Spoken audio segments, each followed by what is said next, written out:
Hello? Works. Okay. I'd like to call the call to order. We are resuming the August 20th, 2024 meeting that was continued to August 22nd, 2024, and we'll return where we left off at the agenda under item number 13, discussion number 2, item D.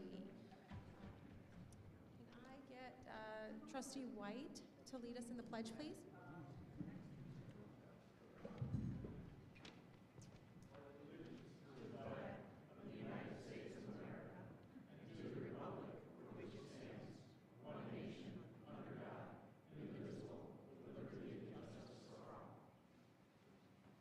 Thank you. Roll call, please, Tracy.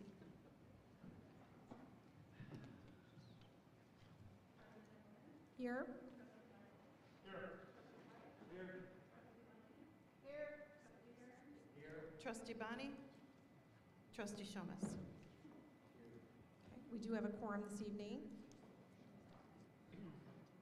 I am going to continue. We were last discussing the Planned Development District, and I have us marked at leaving off on page 38 on the area-specific standards, Area 1 bulk restrictions table. So as we continued last time, I think it worked well to go through and see if anybody had questions, particularly on that page. Are we going to get a report from TESCA on these requests for setbacks? We're asking a lot of lay people that don't know the difference between a 25-foot setback and a 30-foot setback to make judgment at these meetings. What do you, okay, we have another microphone, but what are you asking for? Just the deviation from it's a PDD, so the zoning is different per whether it's an R1, R2 estate. A review by TESCA to say these are acceptable standards for setbacks in the town center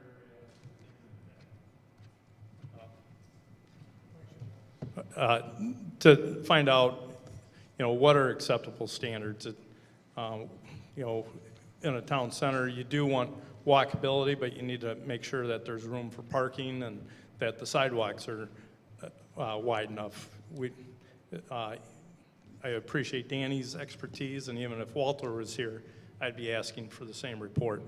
But when we hired TESCA, I was of the impression that they would be commenting on the standards or the review of this development.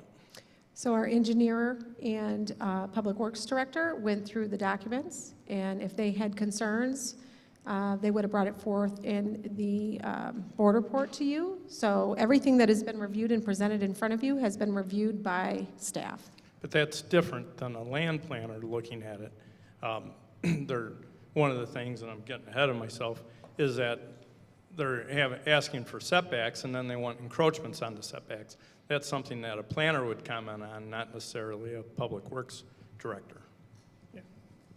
So the document was reviewed by Danny, and she had several comments, I believe 32 of them in her report to the Plan Commission, and it was discussed and reviewed again by the Plan Commission.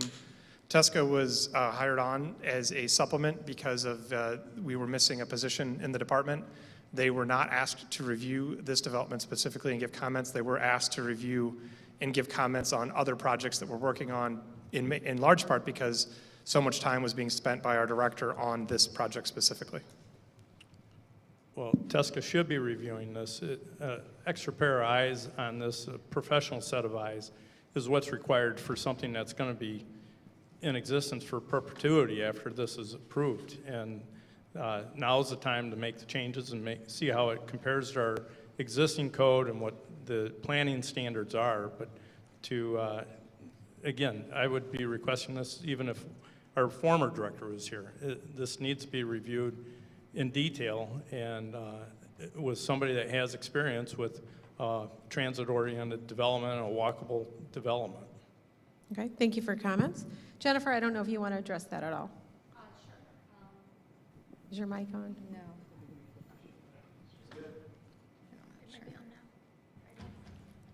Can you hear me? Okay. Yes, great.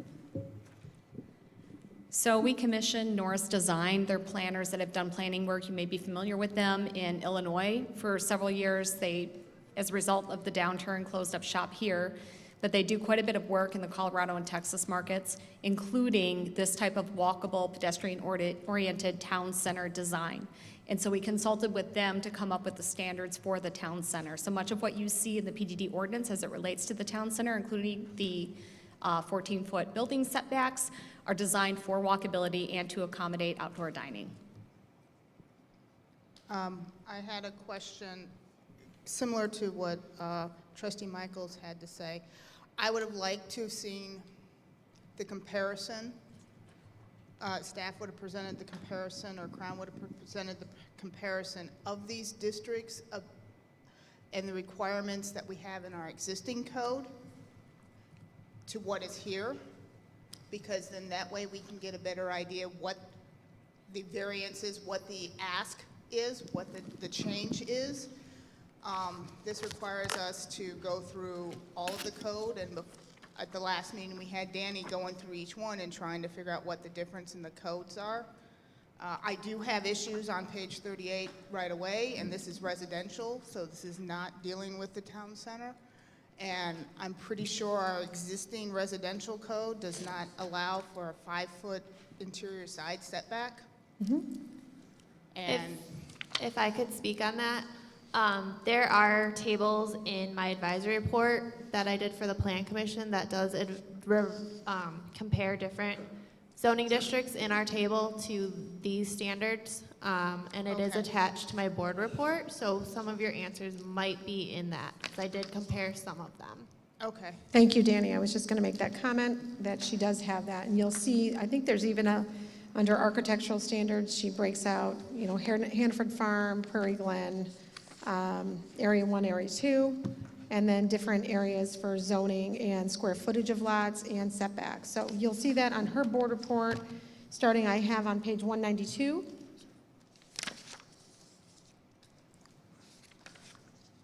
And those deviations are noted. So one of the things to bring up your question and point, Heidi, the minimum interior side yard in Settlers Ridge in particular, because that is probably the most dense neighborhood that we have in Sugar Grove, is 7.5-foot side yard setback. So this is a 5-foot that they're asking for, but what we have in Sugar Grove is the most dense is 7.5. do you know what Windsor Point might be? 10 feet?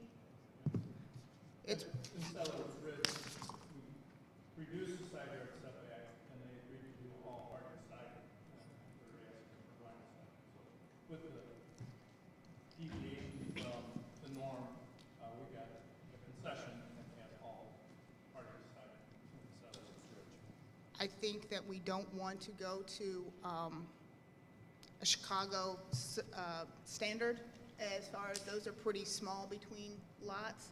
I know in Windsor Point where I live, the 10 feet seems pretty small. So regardless of what the neighbor's siding is, it's pretty small looking from your window into your neighbor's window. Agreed, but I would say the urban planning that this is really mirrored after has tighter, denser, right? So just hear me out. It has tighter, denser. That's what they're asking for.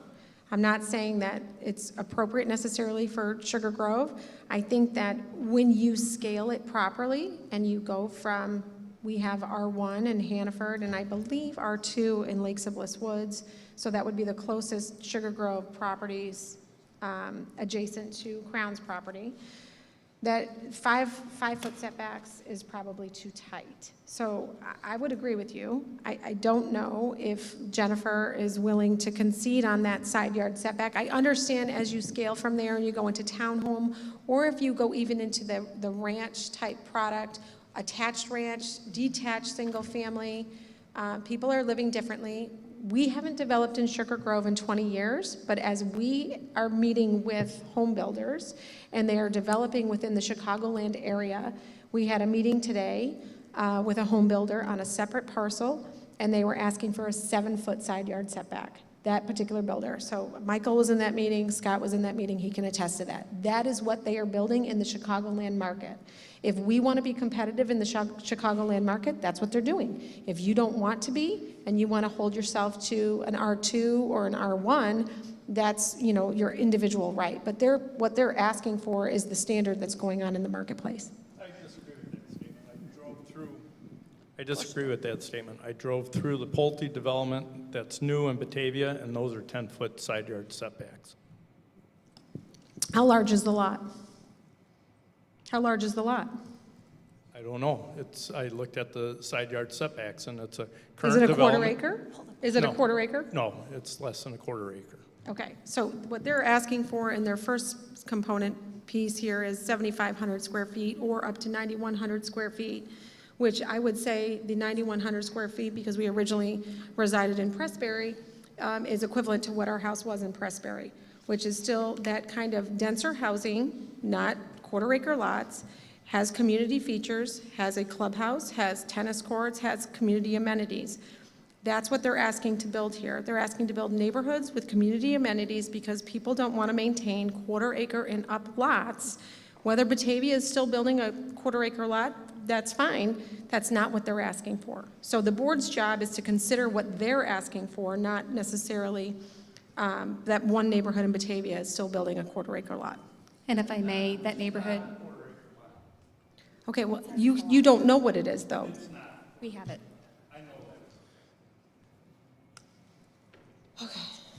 Okay. But he doesn't so- know exactly what size it is. Yes, So- we track, because we track the activity in the area as we have various developments up in that area, in Highland Woods and Prairie Ridge.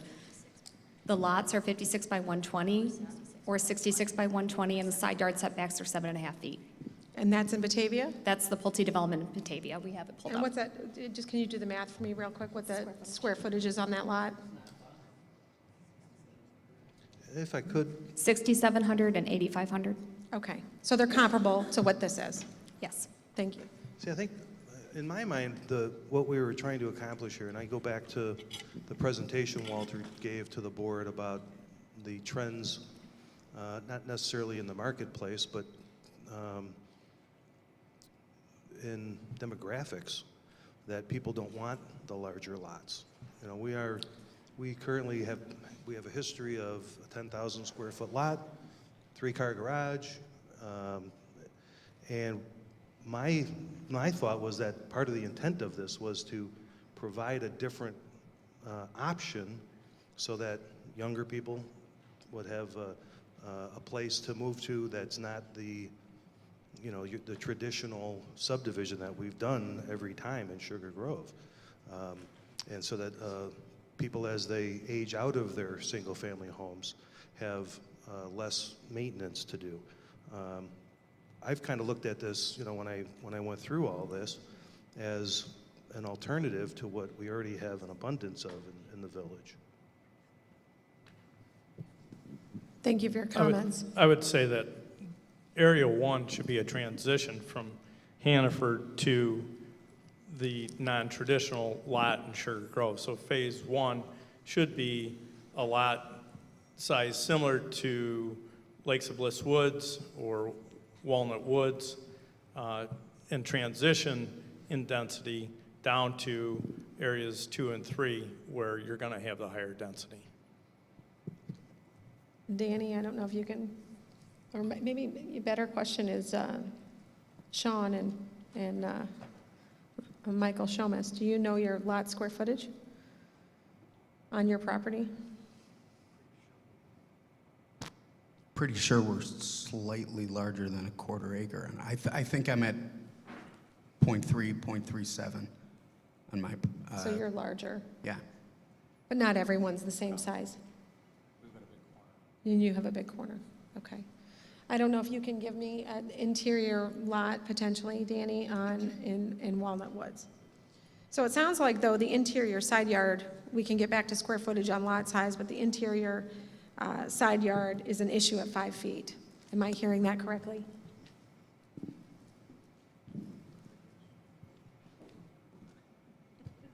Okay, I guess I'm maybe not hearing it correctly.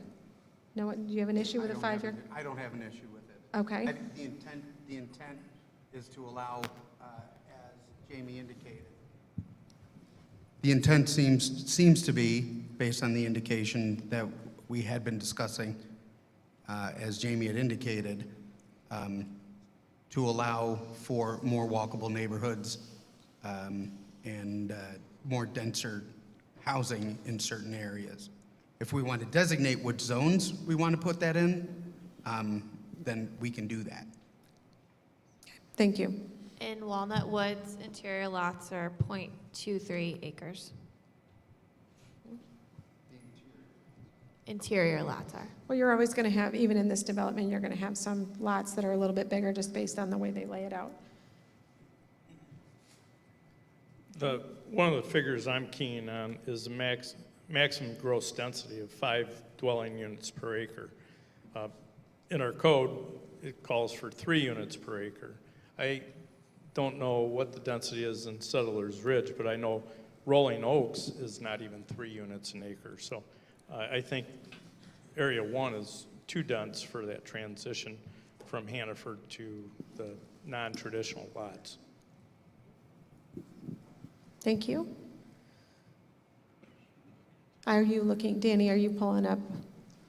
I'm trying to think of what ones you mentioned just then. Sean, you mentioned Prairie Glen? Did you mention Prairie Glen? For density? What did you just mention? I apologize. What did you just mention? Rolling Oaks, Rolling Oaks? which is a townhome development. Yeah. I know when we worked with them, we kept the density under 3 units an acre. Okay. And I will just remind the board that we can go back and we can compare, and to me, that comparison is most important so that you have a picture of what that looks like as far as density is concerned, but that's not what the developer is asking for. So looking at our code, Windsor Point is R3. Okay. It says maximum gross density not more than 5 units per gross acre. Right? Okay, that's what they're asking for. So that's similar to Windsor Point. Correct. That's I also want to note that that DU per acre that we're showing in our table excludes detention in open space. Okay, thank you. Yeah, Right, I think it's an important distinction because if you include those areas, the DU per acre number goes down. But according to the chart in the table, that there is no, it's very hard to read that, but very little detention and very little park space that's being contributed in Area 1. I would say there's a fair amount of detention in Area 1. If we have a map that we could pull up. Danny, can you pull up that table? I think it was an exhibit in the annexation agreement. And it had the table at the bottom with the green space. God, I had that marked. And I think that park, correct me if I'm wrong, the park in that area was 2 acres? Yes, that's correct.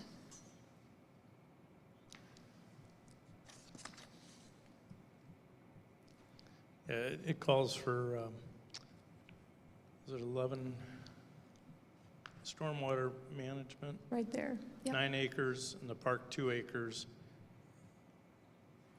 The open space is 14%.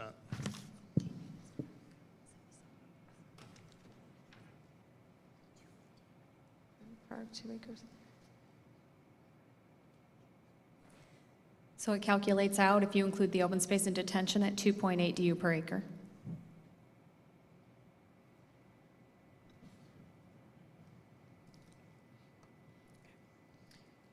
Trustee Shomas, you were good moving on this page, 38? Yes. Trustee Heron?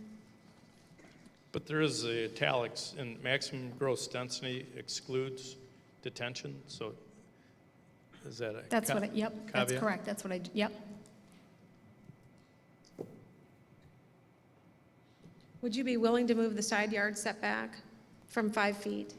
Just to create a more of a transition, because you are asking for 5 feet in Area 2 as well. Correct. Would you be willing to move that 5 yard, just to create a little bit more of a space and a buffer and a transition as you go from R1 down to this development, then down to the next, and create that density and scale that way? So first, I want to say before I respond to that, what Trustee White stated and Trustee Shomas is absolutely correct. The consumer demand, the buyer demand has moved on from larger lots and maintaining larger spaces to being able to find an attainable home with little maintenance. That is not the focus anymore of our buyer demographic. So the 5-foot side yards serve to provide for less maintenance opportunity as it relates to the exterior of the home, but also it consolidates the open space because we're densifying the areas and consolidating the open spaces around it, or outside of it. In terms of going down to a smaller side yard setback, if we would consider 7, as you had mentioned, that would be preferable, but that gives us only perhaps another foot back. The concern that I have with that is on the 60-foot lots, it'll be difficult to fit a 3-car garage. So that might prohibit that. But on the 70-foot lots, it should not be a problem with 7.5-foot side yard setbacks to fit a 3-car garage. So we anticipated quite a few 3-car garage homes in that phase. That would be the only sacrifice potentially.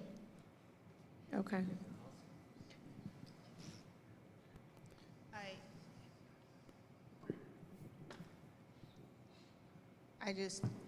My husband grew up in a house that was a city lot, which is basically 3-foot setbacks on either side. Yeah, you could climb to the roof by putting your feet against the one house, and leaning up against the other. I mean, is that what we're looking for, is something that dense? Because I don't see that as what someone who wants to move all the way out here to Sugar Grove is looking for necessarily. So I think we need to look at, I think 5 feet is way too small. I know 10 feet, if that's what we have in Windsor Point, that's still pretty small. I mean. But you bought there. I bought there, yes, and that was one of the things I had to weigh against what we have there. And I'm not saying that it shouldn't be 10 feet. I'm saying 5 feet. I don't disagree with that. That's half of what that is. I think the difference, though, that you have to understand is, yes, I don't disagree, and I think for certainly when we're talking about Area 1, that there should be a little bit more space between Area 1 as you move into the attached single family. We're seeing it, it looks like St. Charles has got potentially a project for Adele Webb. People are aging, and they are looking to live in 2 places, and they want to lock and leave. We have people, and I know of people that have left our community to downsize because there's nowhere to downsize into our community. So they look forward to the potential that this development offers an age-targeted product that doesn't have much maintenance, where they can lock and leave and then transition in the wintertime to another area. They still want to be close to family. They still have their kids and they're being raised here, but they want to go in the wintertime to a warmer climate. That's what this product represents. It's a walkability. The idea of Settlers Ridge is a great urban planning design. It's wonderful. It unfortunately hit the downturn of 2008, and that's what happened with that. A lot of people bought into that concept. That's why you have those rear load. That's why you have the front yard porches. It's so that you're engaging with your community on the frontscape of the development versus the rear yard. And then you're also spending time in your parks and your community assets that are there. That's what they're asking to do. It's different than what we have, but we've done it in Settlers Ridge. And Ryan Holmes is going to be in front of our Plan Commission soon to do more lots because the market is demanding that. So I think the proof is in the pudding, really, is what the market is demanding. Lennar has built up in Elburn and has built out a lot of lots rather quickly, and they're expanding. And so we don't want to put limitations necessarily that are not attainable. We've done that. Unfortunately, my own neighborhood is still feeling the effects of that. So Settlers Ridge is growing again because they have a different product. But I think that the idea that the custom home builder, because I've asked and preached and met with some wonderful builder that you all do business with down in Indianapolis, and unfortunately they're not going to move their whole force up here, and I would love them to. They build an amazing product, but even still, they build it on a denser lot, and that's what the market is demanding. They build a beautiful house on a denser lot. Even talking to Ed Saloga and his clients, who is a local builder, he has said he has lots of clients that want to downsize into a ranch product. It's just what they're looking to do, Heidi. I don't know that it's for us to dictate it's not attainable to ask them, and what the real concept here is, we want them to develop. We don't want a neighborhood that sits for 20 years. You don't have the tax base going in, you have roads that need to be redeveloped, things are happening, and you still haven't even built out the subdivision. Ours is 20 years old, and we're still not even 50% full. You can't just keep putting the standard out there that doesn't necessarily work.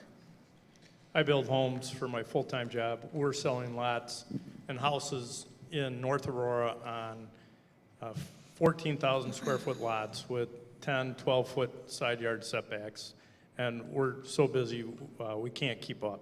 So there is a market for that type of product. It might not be for everybody. That's why we're going to have the denser areas to the west. But for this area, it should be that transition from Hannaford into the denser area. And I agree with Heidi that that side yard setback should not be any less than 7.5 feet, and further that the front yard encroachments should not be allowed. When you have a setback, there is not supposed to be anything in that setback. Yeah, that's a minor encroachment. Yeah, that's a minor encroachment for the porch, and I think that there's sufficient space in terms of building setback from the right-of-way to be able to accommodate the home and the porch. And again, that gets back to the amount of space and the consumer demands where they stand today. I mean, I think it's important, yes, to compare back to what the village has approved in the past, but I also think the market's changed, consumer preferences have changed, and we need to look to the future in terms of what folks are needing, and affordability and attainability is key right now. I will tell you that the Chicago MSA in general has lagged behind a lot of other major areas as it relates to standards. So in Texas, Seattle, Indianapolis, Pennsylvania, and all those other markets, we're building homes with 5-foot side yard setbacks, and they're selling. And there's a tremendous amount of demand for those homes, and they look fantastic. And so I think the notion that 7.5, that you have 15 feet between the homes, or 20 feet between the homes is what consumers are demanding, that's a thing of the past. You might have a segment that demands that, but that buyer pool isn't deep enough to be able to support the absorptions that we need for our project to be successful. This is an attainability play as well. And so it's important that we meet the demands of the consumer and where the consumer is today. I think one thing we need to remember is, I think I did the calculations, so it might be rough, but if we were to annex this property, it would be approximately 10% of Sugar Grove geographically. I didn't run that calculation, Heidi, so I don't know. I think I did. Anyway, it's going to be a large portion of Sugar Grove. It's going to say something about Sugar Grove because you're coming off of the exchange and seeing that. Right now, Sugar Grove has one view, and we have people come out here not because they want city lots. People come out here and make it a long haul if they work in the city because they don't want that type of a density a lot of times. And yes, I understand that a lot of people, especially when you're looking at the age-targeted housing, they don't want that much lawn care. And so they don't want that much lawn. I will say right now, as you graduate from Hannaford Farm, there needs to be more than a 5-foot setback. And we can't just say, well, whatever the market is doing, or whatever they're doing in Washington, or wherever, this city or that city. We're not this city or that city. We're Sugar Grove.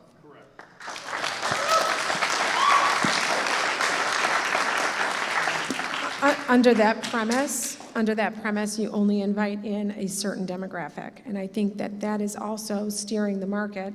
There's a lot of people, if you talk to your real estate brokers and what they're selling and what their needs are, their clients have needs for ranch homes. They have a lot of a need for a townhome. There's still rental product that's needed.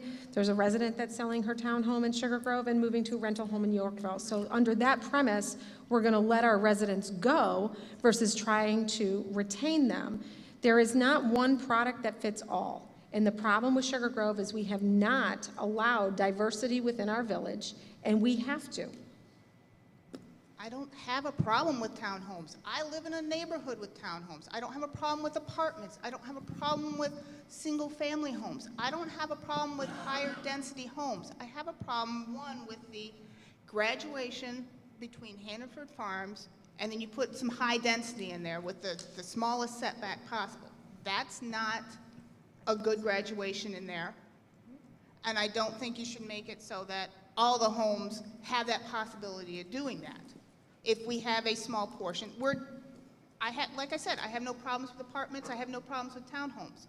Don't make it so that the zoning code for this development means that they could, if they wanted to, make every single home like that.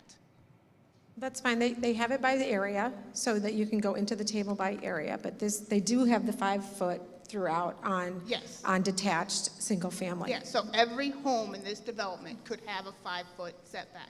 What we are doing is writing our own writing their zoning code. Actually, they wrote the zoning code. We're saying what we don't like about it. That's right. Okay. That's right. Just put it out there. I don't like PDDs in general on this large of a piece of a property because it forces us to write an entire new zoning code and not trust what zoning code we've had.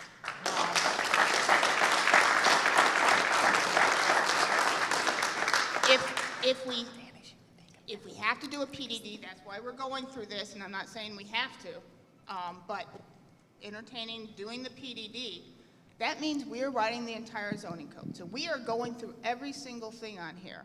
And yeah, I'm going to battle about every single thing that I don't think is appropriate because this is their zoning code. And that's our job.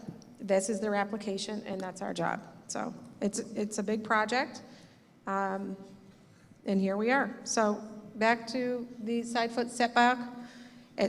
I understand what they're saying. There is a need to transition, that it all shouldn't be that dense between neighborhoods as you scale. This is the one neighborhood that is designated as single-family detached, right? Some of the other stuff flexes into single-family, but single-family attached and townhome and that kind of thing as you move further north. So can we do the 7.5 side yard setback? In the first zone, we can do that. It won't affect density. What it's going to do is the homes will be smaller to be able to accommodate the additional 5 feet. And then, as I mentioned, you wouldn't have a 3-car garage on the 60-foot lot. But yes, we can do 7.5 feet in Area 1. Chime in, please. We have lots in Walnut Woods, just because that was brought up as comparison, where you couldn't fit a 3-car garage on. That was one of the things my wife and I were looking at. We wanted one. Yep. So that's why we ended up in the corner lot that we did. But yeah, there's quite a few homes already in there. I guess my question to you then is, would you rather them build, and you know, per their application, a 3-car garage with a tighter side yard setback, or force the space between the lots, which then would limit the market on a 2-car versus 3-car garage? I don't have an opinion on that one way or the other. The nice frankly. thing is, there is no plat and no preliminary plan showing lot width, so they can adjust the lot width as they draw out the subdivision. Other concerns I have with Area 1 is minimum floor area. It says more than 1 story is 1,000 square feet. That's less than the 1 story with a basement of 1,200 square feet. So typically a 2-story is larger in square footage. And then I believe that 50% of the houses should have masonry on the front elevation at least 3 feet up to break up the monotony of the development of Area 1. I think that you can create a very well-appointed house with textural material, shake, board and batten, horizontal board, without having to put that requirement on. I remember talking to Ed Saloga about this in homes in our neighborhood and asked him to review certain things. And I said, what do you think about that? That was always a standard, to having attributing dollar to material, that gave you a certain higher end home. And it's really not, it's the aesthetic that we care about, and just creating brick as a minimum, and if the board wants to do that, that's fine, but I don't know that that technically attributes to the aesthetic of the house. And that's really what I would say I'm most concerned with. What does that individual house look like versus requiring brick just to require brick? And we saw that on the townhome recently that was approved on I don't even know what road, Capitol Drive, you know, the courses of brick, the 2 courses that you wanted to add versus the fact that they had real brick in 2 columns. And so you know, the detail is you want certain requirements. We're here to ask for them if they're warranted. I don't know that everybody would agree with each other on this board on nitpicking through I'm using that word again, nitpicking through the detail of that. But yep, that's what the discussion is about. So Prairie Glen has a requirement, and I'm not sure what that is off the top of my head, but a number of elevations were allowed not to have any masonry, and a certain amount required masonry. And if a home does not require masonry, we should build in standards that so much of it should have the board and batten, or so much of it should have a shake, so it doesn't come out all horizontal siding without some type of requirement. okay. This has been a challenge to try to, because the concern that we have is that we're locking in arbitrary architectural standards that maybe today resonate with the consumers, but 3 to 5 years from now are obsolete and outdated. And that's something we've struggled with staff to try to identify additional standards to put in place to maintain a certain level of aesthetic on the homes. We have not found the solution to that, but I can tell you mandating a certain percentage of masonry or cedar shake, what we're doing when we start doing that is we're driving the architectural aesthetic, the architectural design, and that design may not be a design that resonates with the consumer in 5 years' time. Well, I'm sure your goal is to sell this out quicker in 5 years, and we need some assurances that the subdivision's going to look good and not just be a lot of vinyl siding. So I'll turn the floor back to you, but we need some assurances that, again, this is close to Hannaford Farms, and it needs a transition away from that subdivision. It needs to have certain standards that those residents can accept. I don't know where you go from there. We have to review your application as it's submitted. I appreciate his feedback. And it's been a challenge because we do have concerns over the architectural standard. I know the community does too, and we've talked about that. I don't know how you write that into language, and I don't know if Danny or Scott or your team has any thoughts on that. But I would like to move off page 38. This is very good discussion. And we can certainly circle back on it. Yeah, and then I'll just add, we did provide for a number of standards, to the extent that we could provide standards that wasn't necessarily going to tie an architect's hands down the road, 4 or 5 years down the road, that we felt satisfied the village to the extent that we could do that, and also provided some guardrails as it relates to architecture. So if anybody has a creative way of implementing additional standards that don't, that aren't a certain percentage of masonry or cedar shake or those kinds of things which really lock in an aesthetic, we're open to that. So I think one of the things that I've struggled with on this whole the materials standards, you're asking for the ability not to have to come back for architectural approvals. So we're pretty much having to set all those architectural standards now. And if you want to change that, you would then have to come back and ask for it. And I guess, and I'm okay doing that. And I question whether or not there is a standard that Trustee Michaels is addressing, and that is having a standard that says that no more than X percentage of homes will have more than Y percentage of vinyl siding on the front elevation. And then if you want to change that, then if things change, then that can come back. But in the meantime, it gives you every other material that's listed as an option in that regard. And it really does. What I don't want to do is get this to a point where we're legislating monotony, right? I mean, we're trying to prevent monotony, yet the more we put standards on, the more monotonous it becomes. But I do see the value in having a standard that says, you know, if what we're trying to prevent is that all vinyl siding house, then let's come up with a number that says you can't have more than this number having this percentage of vinyl on the front elevation.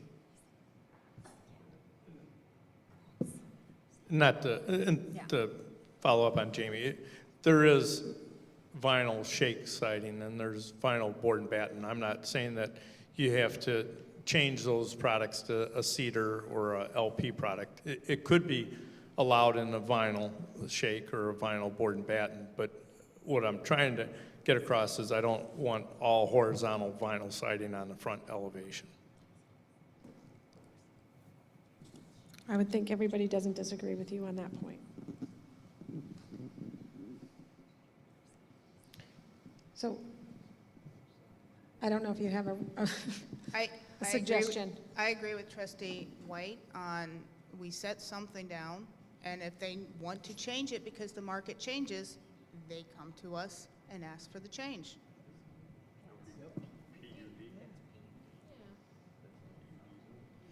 Well, I think this does that, though. I mean, we give them, you know, what we consider, you know, to be all the different options. If something changes, they have the ability to come back and say, is this a similar type product that administratively, the village administrator through the community development director can say, yes, this is an appropriate product, appropriate material. But I guess I would suggest maybe you come up with some sort of language that kind of prevents what Trustee Michaels is saying, and that's just the all monotonous siding, you know, on the front elevation. And the monotony, just to be clear, what I heard from him was the horizontal vinyl siding monotony, just in different colors. Textural changes, he's even suggesting using in the same material, you can use vinyl, but that you have board and batten or shake material to change on the front elevation. Okay. Sorry about that. We needed to consult with Chris Natz. He wasn't able to be here tonight as he's traveling, just to make sure that that's something that he's comfortable with committing to. So what we could do is have a standard that says the vinyl vertical siding. We could restrict it to a certain percentage of the home so that other materials are used to break up the siding so that you don't have 100% vertical vinyl sided homes. Okay? I'm sorry, I keep saying vertical, I mean horizontal. Horizontal, yeah, Excuse me, I mean horizontal. okay. On Okay, page 39, I think we should eliminate stucco and ephes on the front elevation. And then, Looks good. yeah, stucco and ephes isn't real practical in the Midwest climate. Maybe on commercial, but not Are you okay with on that? Yeah. residential. okay, they're going to eliminate that, Trustee Michaels. And then B3, I asked a siding contractor today about 6-inch wide corner boards. I think those will be very expensive. 4-inch corner boards would be acceptable. It does what is being requested by the request, but I think 6 inches not a normal size and will increase the cost significantly, and 4-inch would work, so I would propose 4-inch. What happens with 4 inches, I've experienced in my neighborhood when I was on the HOA board, is that 4 inch isn't really 4 inch. We fought that battle with a certain builder in our neighborhood. Yeah, Oh, you're talking 4 inch about- isn't really 4 inch. It's less than 4 inch. So 6 inch isn't really going to be 6 inch. It's going to be, right. Yeah, 2x4 is not 2x4, it's, yeah. Our builders are comfortable with 6 inches, I've just confirmed that. Thank you. They're comfortable spending more money. Chimney, anything on the rest of page 39? I have a question. Why are we dictating what color the trim needs to be? That's their dictation. I didn't hear that either. They've requested that. So they're dictating that the trim has to be one of those colors? That's in their standards, yes. Okay. I question if you limit the number of colors, if you run into some monotony issues, I don't know. I think most trim falls into those colors, but if you've seen it elsewhere, I mean, that's, again, one of those things they could always come back and change.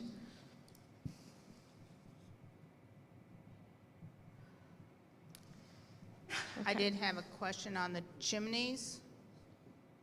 On C, are we making these full foundation for the chimneys, for the foundation, or are they going to be cantilevered? It would be cantilevered. Okay, just as an architect and somebody who has a cantilevered one and doing that, there is an inherent issue of having critters liking to live underneath there, so I don't know if anybody else has had issues with that. It's tough to maintain. You get all Because the there's no weeds. foundation, is that what you're There's saying? no foundation down there. Some municipalities require a full foundation on anything like that, and they don't allow cantilevers. I have it if you get weeds, and that's a favorite bunny spot. And Okay. I think that we've allowed it in the village, if somebody, I understand your concern. yeah, and I've encountered municipalities 20 years ago that, for that reason, that they require a full foundation. They don't allow cantilevered for bays or chimneys or something for that specific reason. Since we're writing a new zoning code, I just didn't know if that was something we wanted to look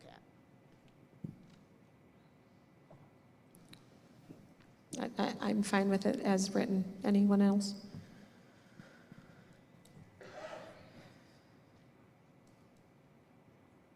Anything else on D, E, or F on roofing, windows, or monotony?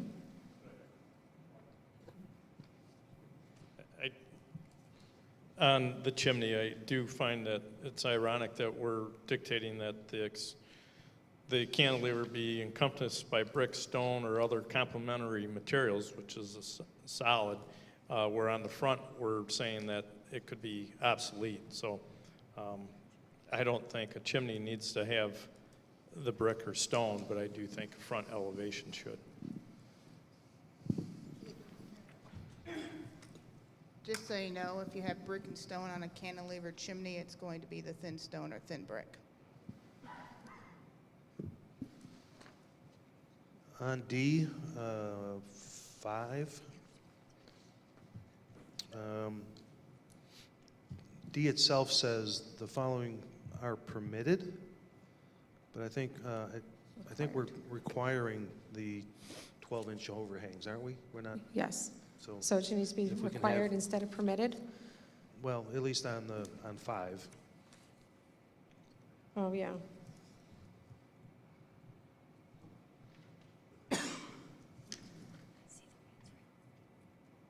And also on roof pitch at a minimum, right? Well, I guess it says that. Yeah, we just need to put them under a different category. Yeah, and F, I'll Yep. just let you know that F, the monotony, is the same we have in Prairie Glen. Okay. Thank you. Okay, page 40. At the end of I, it has the word sidewalks, and I believe that's the heading to 2. Yes, Below it, right? yep, that's a typo. And then this third line up from the bottom on 2 says sidewalk or the driveway. I think there should be a period there. Is that correct? Yep.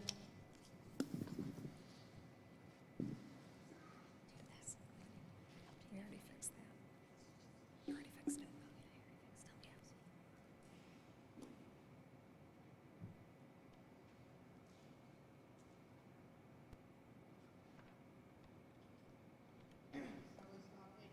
We are,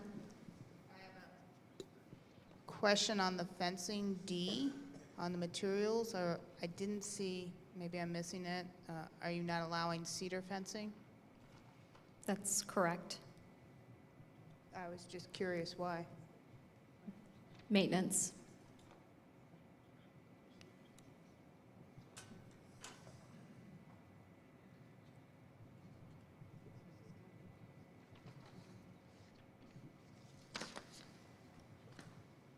okay, page 41, Area 2 standards.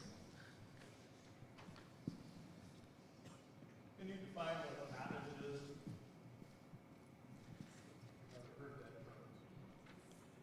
And do you have a visual example of that as well, or no? We do not. Okay. That's intended to potentially be a build-to-rent product.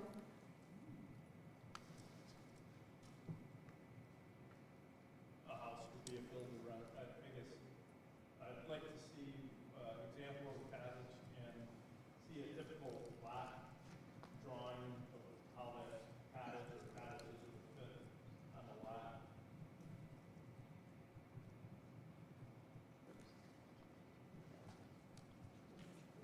I'm concerned about the minimum front yard setback, 20 feet. I think a little short, afraid that we'll have cars hanging over the sidewalks, causing people to have to walk around the vehicles. I'm not sure what our setbacks require most of it. I'm just going to ask Brian Schreiber to comment on this. I'm sorry to catch you off guard. There is a neighborhood that I know I've spoken with staff about. I believe it's in Yorkville. It's built for rent, and it is single-family detached, but their driveways, to Trustee Michael's point, are super short, and they have that issue. I know I've spoken to Brad about it. What did I say, Yorkville? Oswego, yes, Oswego. Do you know how long that drive was on that particular product?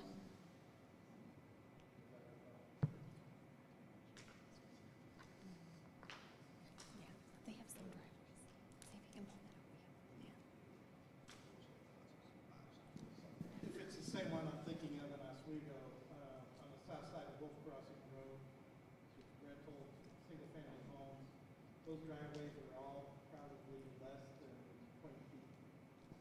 Okay, Yeah, so the 20 feet isn't the total length of the driveway, that's to the right-of-way. Then you've got the sidewalks that are 1 foot inside the right-of-way, so then you have the additional driveway area. And so the 20 feet can support a vehicle without it overhanging the sidewalk. and are your cottages supposed to be one car, I'm guessing by the width of the property? Those would most likely be one-car garages. And a maximum gross density, again, is exclusive of the, okay, I think we need to add that in there too as well, please. Yep, that's correct. It excludes open space and detention areas.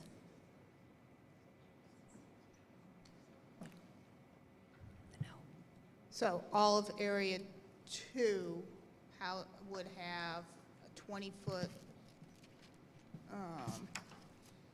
front yard, and trying to get to the sidewalk and the driveway, what Trustee Michaels was talking about.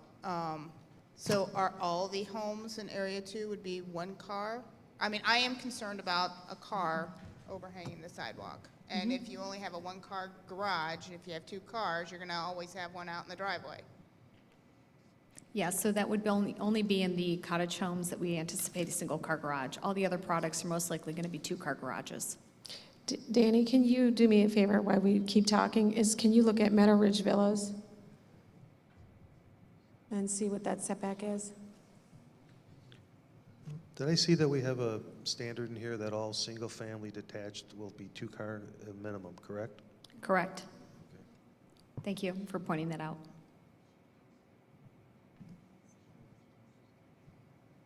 With the exception of the cottages, we accept the cottages, right? Yeah.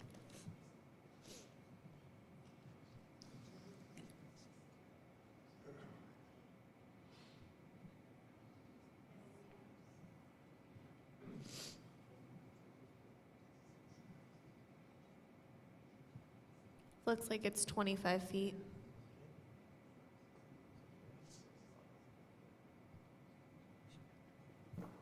I have another question then while we're looking at, we've got again minimum floor area. Are you referring to the footprint or are you referring to the living space? Because, it's exclusive of garages, basements, or porches. But, even going back to area 1, we did have 1,000. My view of that was that that's your footprint area, not the total square footage of both stories. I think we broke it out by story. And so that would be conditioned space. So you want to have a 2-story that's 500 square feet of conditioned space in the single-family area 1? That's a minimum. It would have more than 1,000. For both stories together? Yeah, it would have to have, combined, it would have to have more than 1,000. We could increase that. The homes are going to be bigger than that. I would think, yeah. Yeah. Are we going back to area 1? I apologize. Yeah, we're back to area For the 1. floor area at 1,000 square feet? Where it says more than 1 story, single family, 1,000 Yes. square feet, that's a minimum. They're going to be bigger than that. Well, can you put a larger minimum? Yep. And what can is do that. that you would put on as a larger minimum? On a 60-foot lot, 1,500? With 15-foot, 7.5-foot side yard I mean, even setbacks. area 2 We're going to have to has look at that, Jen, larger but, houses okay. that, because we have the Area 1. additional side yard setback, so that additional 5 feet will come out of the building area. So it'll Okay. be a smaller home on the 60-foot lot. Okay. I'm sorry, trustee White? I was going to say, this one has a single family at 1,100 square feet, and area 1 was only 1,000. I think that's intended to be a ranch. Yes, that's correct. So let's make sure.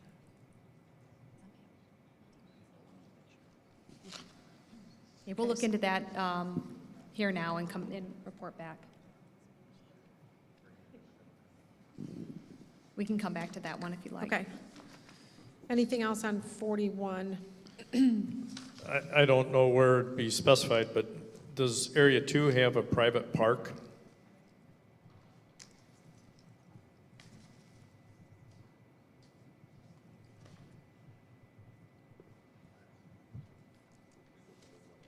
It mentions it under the footnote, under 2, common park spaces and detention areas are provided off-lot, resulting in higher lot coverage maximum, so I would assume. Where are you? Is area 2, and I know I don't, contemplated to have community space?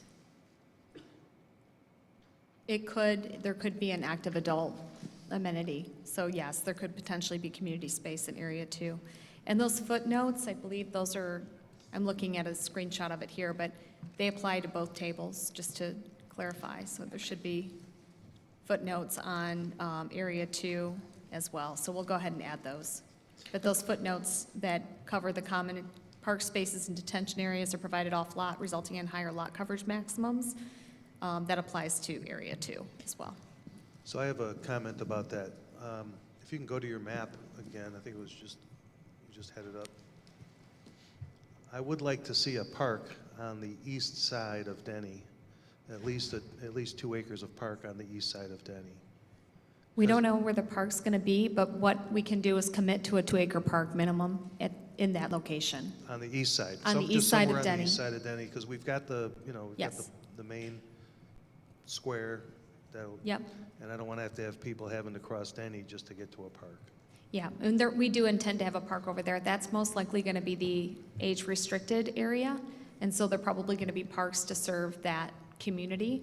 So there probably would be some sort of community facility and some other program space for that demographic as well. So we can commit to making that a minimum of 2 acres somewhere along the east side of Denny Road. We just haven't mapped that out, so we don't know exactly where that park's going to be, whereas in Area 1, because we know what the 2 product types are going to be, we were able to lot that out and determine roughly the park area and where it would be located. Yeah, that's why I just want to make sure it says it's going to be on the east side. Wherever it fits in there, it's appropriate, I'm okay with it. I just Yep. don't want to. Yep, we'll add that. And you're thinking a gazebo or something, like a gazebo for active adult for a could- gathering place? It could be some sort of small community facility. They may have a pool, indoor gathering space. It depends on, we think we can get 550 units. You need minimum 550 units to be able to support a community facility for an active adult community. I was going to note, I'd recommend adding that 2-acre park north of Denny, or I guess east of Denny, to the annexation agreement under the parks section, rather than adding it into the zoning specifically, because there is a parks and open space section in the annexation agreement. Okay, we can do that. Thank you. Okay. Page 42.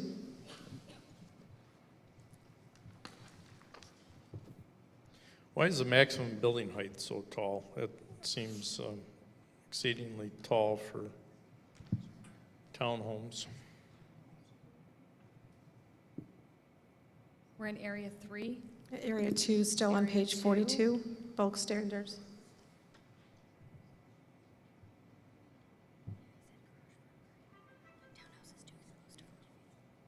Can you respond to that? Hi, Drew Wright, Crown Community Development. Some of the, not your garden style townhomes, but where both front and rear are at grade, those kind of get close to about 38 feet. So townhomes that are on grade, both at front and the rear, not the garden style where they have the garden basement in the front, but then the driveway and garage and back is at grade. So naturally, those are just a little bit taller than what I'm talking about. So those get probably about 38 feet on some of the builders. Right, yes. And a roof. Yeah. Okay, thank you for that explanation. Thanks, Drew. Yeah, for those rear-loaded townhouses, are you specifying the driveways are only 10 feet long there? Is that what I'm reading from the table? Those would be alley-loaded townhomes. So no, the driveway should be 20 feet on those. I'm looking to find where we have that. Because that wouldn't be off a right-of-way, that would be off a private alley.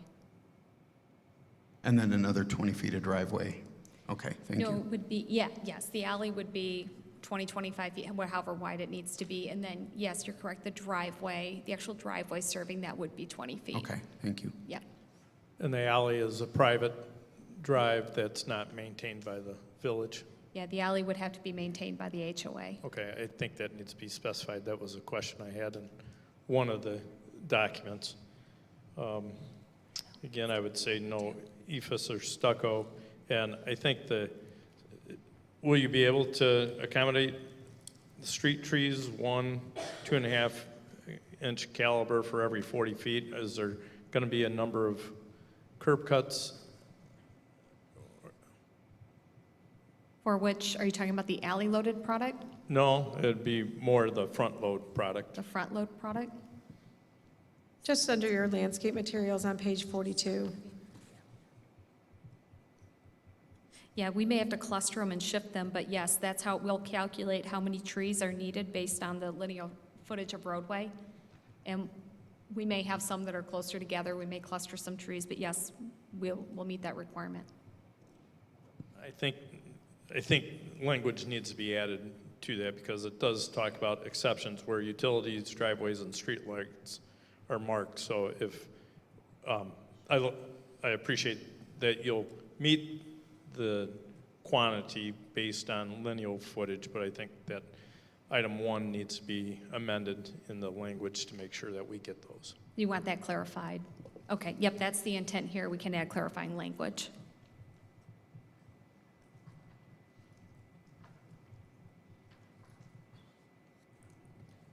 Okay, and I'm sorry, Trustee Michaels, under item C for building materials, you said stucco. What else did you say? The ephes? Ephes. Okay. However you say it, ephes. Was it just the 2 items? Yeah, and I would say that comment in all areas, that those 2 products just aren't practical in the Midwest at this time. Okay, thank you. Jennifer, are you fine eliminating that from all building materials? Stucco and ephes? Yes. Yes. Thank you.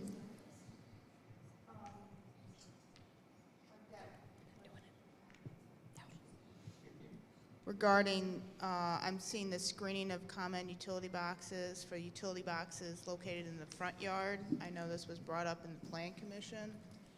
I would prefer not to have utility boxes in the front yard. And I don't know how anybody else here feels, but I think that's an important thing. And when you screen them with landscaping, what does that mean? Wintertime, we all get to see it?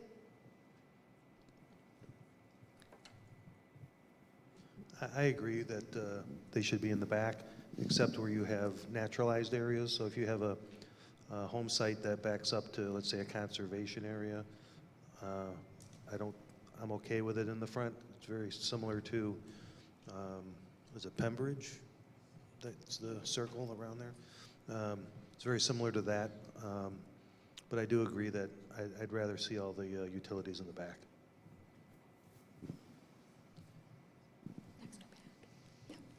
Okay, so let me respond to that. So we did provide some renderings that show what it would look like with and without screening. We looked at, so ComEd's policy, just to, I think it's important to mention, is that all utilities be in the front yard. If you want the utility boxes and transformers in the backyard, they will do that, but you have to pay for the conduit. The cost of the conduit is $8,000 per residential unit. So it actually has an impact on the attainability, the affordability of the home. So what we're proposing, because you have those transformer and utility boxes, you have one about every 4 to 5 homes, is that we instead provide for landscape screening of those, and that landscape screening would not be maintained by the homeowner, that would be maintained by the HOA to ensure that that area is maintained, and that the plant materials include both perennials and evergreens. So that way it's screened year-round. So we have a couple of images. Danny, if you wouldn't mind flipping through the 4 pages that show what that would look like with and without the screening. And we would propose a landscape scheme in keeping with what you're seeing here, and we're happy to attach this to the agreement. We don't want to specify the materials per se in case we have difficulties with the material at that location, but we will specify to have the diversity and the coverage from an annual standpoint with those landscape materials, and take the maintenance away from the homeowner and put it on the HOA to ensure that that is maintained. So, but you're going to have pedestals every other house, not every 4 or 5 of them. Correct, that's right. The transformers are every 4 to 5, but the pedestals are every other home. You are correct. So do you just intend on putting like an easement around the, around every pedestal and transformer for the HOA or something? It would already be in an easement because there's a public utility easement there. So we would be within the easement area. And when we grant the easement, we'll make sure we retain rights to go in and maintain the landscaping.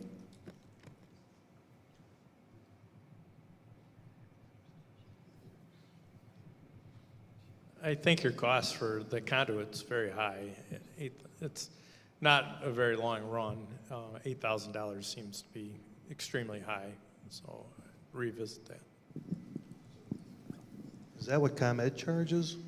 Or- We have to put it in. Okay. I would still like to see it in the back.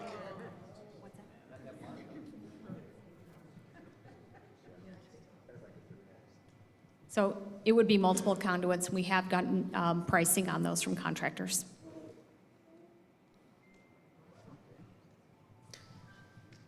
Do you, other trustees want to weigh in on this?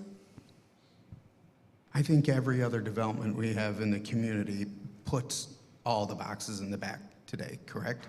Correct. And I think it's going to need to be something, at least from my perspective, we need to maintain. I think the exception would be the rear-loaded garage